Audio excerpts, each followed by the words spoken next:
ఇప్పుడు time machine ఇచ్చి మీకు వెనక్కి వెళ్ళిపోండి అంటే అక్కడే ఉండిపోతా.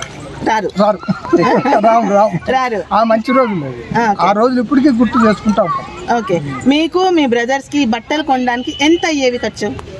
అప్పట్లో తక్కువ కదమ్మా, చాలా రేట్ తక్కువ.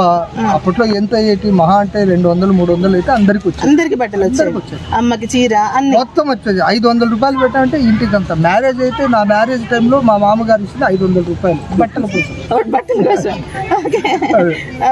సఫారీ కొనుక్కున్నాను. ఓకే, ఫుడ్ ఇప్పుడు నాన్ వెజ్ అంటే వారానికి 2-3 సార్లు అయిపోయింది సార్. అప్పుడు ఎలా ఉంటుండే? అప్పుడు నెలకు 2 నెలలకు పండగలకే నాన్ వెజ్. పండగలకే నాన్ వెజ్. అది కూడా ఊర్లో, అంటే మాది విలేజ్ బ్యాక్గ్రౌండ్.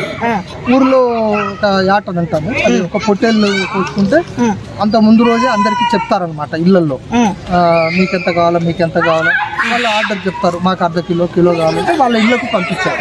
పొద్దున పూట కట్ చేసి ఎవరైతే కట్ చేసుకుంటారో ఆ పొట్టేళ్ళు వాళ్ళకు 2-3 కిలోలు పెట్టుకొని మిగతాదంతా అమ్మేసేవాళ్ళు.